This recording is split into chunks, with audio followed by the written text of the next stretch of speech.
오늘은 사순절 제8일입니다. 오늘 말씀에서는 예수님을 믿지 않는 자는 심판을 받게 됨을 분명하게 말씀하십니다. 또한 예수님께서 어떠한 삶을 사셨는지를 말씀해 주십니다. 오늘 말씀은 우리 그리스도인들이 어떻게 살아가야 하는지, 삶의 방향, 또 신앙의 목적을 분명하게 보여주는 말씀입니다. 21절입니다. 다시 이르시되 내가 가리니 너희가 나를 찾다가 너희 죄 가운데서 죽겠고 내가 가는 곳에는 너희가 오지 못하리라. 예수님은 자신이 가야 할 길을 간다라고 말씀하십니다. 그럼 예수님은 지금 어디로 가실까요? 십자가의 길을 가시는 거죠. 십자가를 지기 위해 십자가의 길을 가고 계시는 거예요. 근데 그걸로 끝나는 것이 아니라 더 정확하게 말씀을 드리면 예수님께서는 십자가에서 죽으시고 부활하시고 승천하셔서 다시 하나님께로 가신다는 뜻입니다. 예수님께서 하나님께로부터 오지 않았습니까? 하늘에서부터 왔잖아요. 다시 하나님께로 간다는 뜻입니다. 그런데 유대인들은 어떻다는 겁니까? 예수님을 찾지 못한다. 예수님이 죽으시고 부활하시고 승천하셨는데 그것을 알지 못하고 예수님의 시신만을 찾아 헤맬 것이다 라고 말씀하십니다. 왜 예수님의 시신을 찾을까요? 예수님의 부활과 승천을 믿지 못하니까. 예수님의 부활을 예수님의 십자가에서 죽으신 건 다 봤잖아요. 그러니까 예수님의 시신을 찾는 거예요. 결국 그 사람은 예수님의 부활을 믿지 못하고 예수님의 승천을 믿지 못하는 그 사람들은 결국 죄사함을 받지 못하고 죄 가운데서 죽게 된다라는 말씀입니다. 유대인들은 이 예수님 말씀을 깨닫지 못했죠.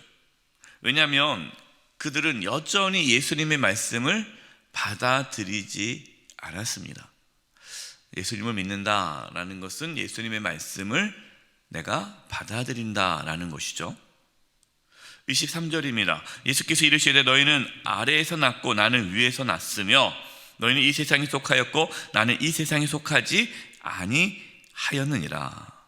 예수님은 인간의 모습으로 이 땅에 오셨지만 죄가 없으신 하나님이시잖아요. 그러니까 예수님은 위에서 나신 거예요. 땅에서 나신 것이 아니라. 예수님은 이 세상에 계셨지만 그러나 죄악된 세상에 속하지는 않으셨죠. 우리 그리스도인도 마찬가지입니다. 우리도 세상에 속하였지만 또 세상에 속하지 않은, 세상에 있지만 세상에 속하지 않은, 이것이 그리스도인의 삶의 모습이죠. 이제 예수님께서 중요한 말씀을 하십니다. 24절입니다. 우리 24절을 같이 한번 읽어보겠습니다. 시작. 그러므로 내가 너희에게 말하기를 너희가 너희 죄 가운데서 죽으리라 하였노라. 너희가 만일 내가 그인 줄 믿지 아니하면 너희 죄 가운데서 죽으리라. 사람은 둘 중에 하나예요. 딱 둘 중에 하나입니다. 다른 길은 없어요.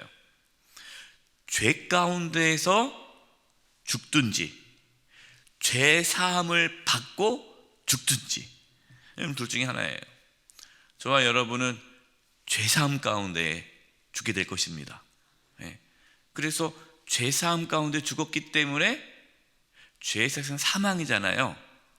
그래서 우리는 죽지는 않아요. 죽어도 죽지 않는 거죠. 이 죽음은 육체적인 죽음은 있어도 영원한 죽음은 없는 거예요. 왜? 죄사함을 받았기 때문에. 그러나 죄 가운데 죽은 사람은 어떻습니까? 죄의 삭은 사망이잖아요. 그러니까 죄 가운데 죽으면 하나님의 심판을 받게 되는 거죠. 영원한 하나님의 심판. 지옥에 가게 되는 거예요. 그래서 우리 초창기 한국교회 성도님들은 이런 얘기를 많이 했잖아요. 예수 천당, 불신 지옥. 아주 너무 레디칼, 너무 이렇게 자극적이지만 사실 핵심이죠. 예수님을 믿으면 천국 가는 거고, 예수님을 안 믿으면 지옥에 가는 거예요. 근데 그런 말 하면은 싫어하니까. 그렇다고 여러분 오해하지 마세요. 너 믿지 않는 가족이 가지고 너 죽으면 지옥 간다고 막 그렇게 하지 마시고, 예수님을 믿어야 구원을 받는다. 예수님께서 이 땅에 오신 이유는 분명합니다. 우리가 죄 가운데서 죽지 않도록 하기 위해 예수님이 오신 거예요. 그러니까 예수님은 구원하기 위해서 오신 거죠.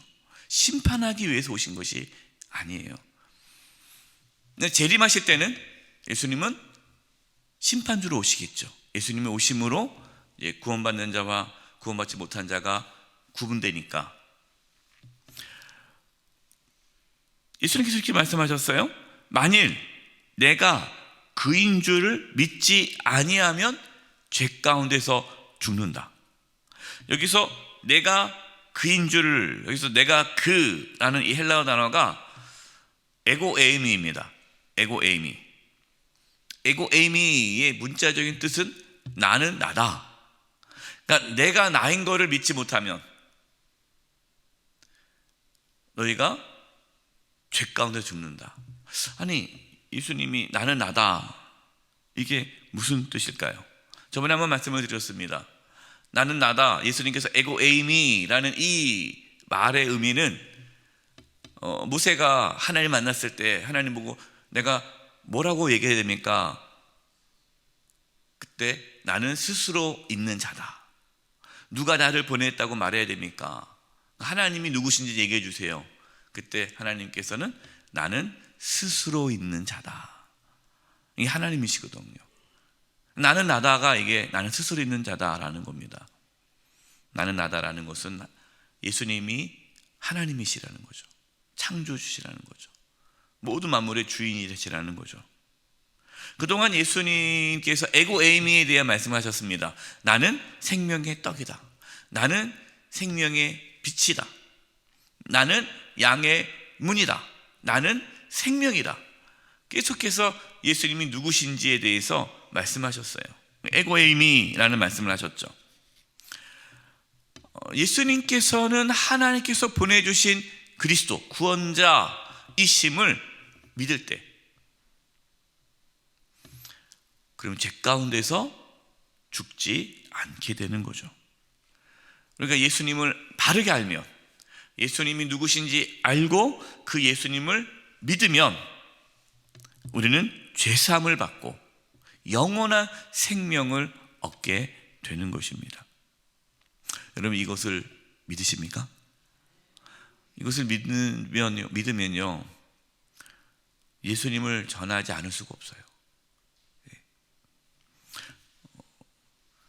한 청년이 저한테 이제 최근에 찾아왔어요. 자기의 비전은 복음을 알지 못하는 사람들에게 복음을 전하고 싶대요. 그 복음에 대한 열정이 많더라고요. 그래서 오지로 가서 선교사로 사역하고 싶다고. 자기가 어떠한 직업을 갖는 게 중요한 것이 아니라 내가 무슨 일을 해도 복음을 전하는 일을 하고 싶다고. 그걸 이제 가족하고 얘기를 했더니 아버지께서 그러면은 신학을 해라. 신학 대학원을 가라. 그래서 목사님이 되라. 그것도 있다. 그래서 본인이 기도한다고 저한테 기도 부탁을 했어요. 제가 그 얘기를 듣고 제 옛날 생각이 나더라고요. 저도 예수님을 만나고 나니까 가장 중요한 게 복음을 전하는 거예요. 예수 믿지 않고 죽는 사람이 너무나 불쌍한 거죠. 그래서 내가 어떤 일을 하느냐가 중요하지 않은 거예요. 누가 되느냐가 중요한 게 아니라 어떻게 사느냐가 중요하게 된 거예요. 복음을 전해야겠다. 그래서 만나는 사람들마다 복음을 전하고, 가족에게 복음을 전하고, 그냥 만나는 사람들마다 붙잡고 내가 이렇게 해서 예수님 믿게 되었는데 정말 예수님 믿으셔야 됩니다. 예수님 이런 분이십니다 하고 복음을 전하다가 평생 복음을 전하는 삶을 살고 싶다. 저도 그래서 선교사가 되고자 신학교에 들어가게 됐죠. 우리가 어떤 목사가 돼야 된다, 선교사가 돼야 된다, 그게 중요한 게 아닙니다. 우리가 정말 복음을 안다면 예수 그리스도만이 유일한 구원자이시고 예수님을 믿어야 죄 가운데 죽지 않는다는 것을 우리가 진짜 믿는다면 우리는 복음을 전할 수밖에 없어요. 복음 전하는 건 은사가 아닙니다. 목사님 저는요 전도 못해요, 저는 은사가 없어요, 그는 말도 안 돼요. 전도는 은사가 아닙니다. 전도는 그리스도인의 사명이요 당연한 삶의 방식이에요. 이번 4월 26일 새생명 초청 주일에 믿지 않는 우리의 가족들, 또 자녀들, 또 이웃, 지인들을 여러분 초청할 수 있기를 바랍니다. 오늘부터 기도하세요. 기도하시고 정말 그 영혼을 주님께로 데리고 나올 수 있게 해달라고 기도하시기 바랍니다. 25절이에요. 그들이 말하되 내가 누구냐? 예수께서 이르시되 나는 처음부터 너희에게 말하여 온 자니라. 참 재밌어요. 유대인들이 예수님 보고 내가 누구냐? 아니 지금 계속해서 예수님이 누군지 말씀을 하셨는데 안 듣는 거죠. 안 듣고 이제 와서 내가 누구냐라고 물어보는 거예요. 예수님을 모르고 예수님을 믿지 않고 교회를 다니면 아무 소용이 없습니다. 교회 다닌다고 구원받는 것이 아니에요. 제가 목회하면서요, 교회는 열심히 다니는데 예수님 모르시는 분들이 계시더라고요. 아니 정확히 말하면 예수님에 관심이 없어요. 교회는 열심히 다니는데 뭐에 관심이 있냐? 하나님께서 복 주시지 않을까, 내가 이렇게 열심히 교회 다니면은 자녀들이 잘 되지 않을까, 복 받기 위해서 진짜 나오시는 분들이 적지 않아요. 예수님이 누구신지, 예수님이 나를 위해 십자가에 돌아가셨는지 알기는 알지만 거기에 별로 관심이 없어요. 예수님을 믿어야 죄사함을 받고 우리는 영원한 생명을 얻게 됩니다. 28절입니다. 이에 예수께서 이르시되 너희가 인자를 든 후에 내가 그인 줄 알고 또 내가 스스로 아무것도 하지 아니하고 오직 아버지께서 가르치신 대로 이런 것을 말하는 줄도 알리라. 인자를 든 후에 사람들이 나중에 예수님이 십자가에서 달려 죽으시고 부활하시고 승천하신 후에, 그리고 예수님께서 성령을 우리 가운데 보내주신 후에 그제서야 알게 된다라는 겁니다. 여러분 지금 이렇게 요한복음 말씀을 기록하고 있지만 예수님께서 이 말씀을 하실 때에는 제자들은 예수님의 말씀을 온전히 이해하지 못했습니다. 제자들은 예수님이 부활하시고 승천하시고 성령이 그들 가운데 임하기 전까지 예수님의 모든 말씀을 깨닫지 못했어요. 우리도 마찬가지입니다. 우리가 예수님이 구원자이시다, 정말 예수님께서 나의 죄를 짊어지시고 십자가 피 흘려 죽으심으로 내가 죄사함을 받았구나, 정말 내가 예수님을 나의 주님으로 믿고 받아들일 때에 내가 죄사함 받고 영원한 생명을 얻는구나 라는 것을 깨닫는 것은요, 우리 안에 성령님이 계시기 때문에 그래요. 성령 하나님께서 우리 가운데 임하실 때에 우리는 깨닫게 돼요. 복음을 깨닫게 됩니다. 그리고 예수님께서 이 세상에서 어떻게 사셨는지를 우리는 오늘 말씀을 통해서 알게 되고, 또 성령께서 그렇게 살아가도록 우리를 이끌어 가십니다. 예수님께서 어떻게 사셨어요? 아까 말씀하셨죠. 내가 스스로 아무것도 하지 아니하고 아버지께서 가르치신 대로 이런 것을 말하는 줄도 알리라. 지금은 너희가 잘 모르겠지만 너희가 나중에 너희에게 성령이 임하고 나면 예수님께서 이 땅에서 예수님께서는 하나님께 순종하며 사셨구나 라는 것을 알게 될 것이다 라는 거예요. 여러분, 예수님은 어떻게 사셨습니까? 예수님은 하나님께 순종하며 사셨어요.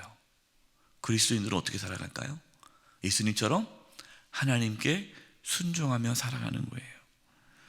그래서 29절입니다. 나를 보내신 이가 나와 함께 하시도다. 나는 항상 그가 뭐 하시는 일을? 기뻐하시는 일을 행함으로 나를 혼자 두지 아니하셨느니라. 여러분, 이것이 신앙의 핵심이에요. 우리 교회의 비전, 5대 비전 중에 하나 뭡니까? 하나님을 기쁘시게 하는 교회잖아요. 하나님께서 기뻐하시는 일을 행하는 것, 여러분, 이것이 신앙생활이에요. 그전에는 내가 어떻게 살았습니까? 내가 기뻐하는 일, 내가 좋아하는 일, 내가 삶의 중심이었는데 이제 예수님 믿고 나니까 바뀌어요. 어떻게 하면 하나님을 기쁘시게 할까? 이것이 주님께서 기뻐하실까? 교회가 그런 거죠. 교회가 어떻게 하면 하나님께서 기뻐하실까? 어떤 일이 하나님께서 기뻐하실까? 우리에게 좋은 일이 아니라 하나님께서 기뻐하는 일을 하는 거예요. 교회가요, 성도들이 모였는데 다 자기가 기뻐하는 일을 한다면 그건 교회가 아니죠. 그건 세상 집단이죠. 근데 교회는 다 예수 그리스도를 주로 믿는 자들이 모여서 어떻게 하면 하나님을 기쁘시게 할까를 고민하면서 하나님께서 기뻐하는 일을 해나가는 교회가 하나님께서 기뻐하는 교회고, 그게 진짜 교회죠. 사랑하는 성도 여러분, 지금 우리의 관심과 우리의 삶의 방향은 무엇입니까? 이 사순절 기간을 맞이하면서 정말 예수님이 나의 주님이심을, 정말 예수님이 누구신지를 깨닫고 예수 그리스도를 믿음으로 구원받고 그 구원의 기쁨 가운데에 정말 예수를 믿지 않으면 하나님의 심판이 있다는 것을 깨닫고 복음을 전하면서 이제는 우리의 삶의 방향과 모든 가치가 어떻게 하면 하나님을 기쁘시게 할까? 하나님을 기쁘시게 하는 삶으로 살아가는 그 은혜가 이번 사순절 기간에 회복되어지기를 주님의 이름으로 축원드립니다. 기도하겠습니다. 하나님 아버지, 우리 사랑하는 성도님들이 이번 사순절 기간에 정말 예수님을 만나게 해주시고 예수님을 바르게 알게 해주시고 예수님을 믿음으로 구원에 이르는 은혜가 있게 해주시고 이 복음을 전하며 하나님을 기쁘시게 하는 삶을 살아가는 그 은혜가 있게 하여 주시옵소서. 예수님의 이름으로 기도드립니다. 아멘.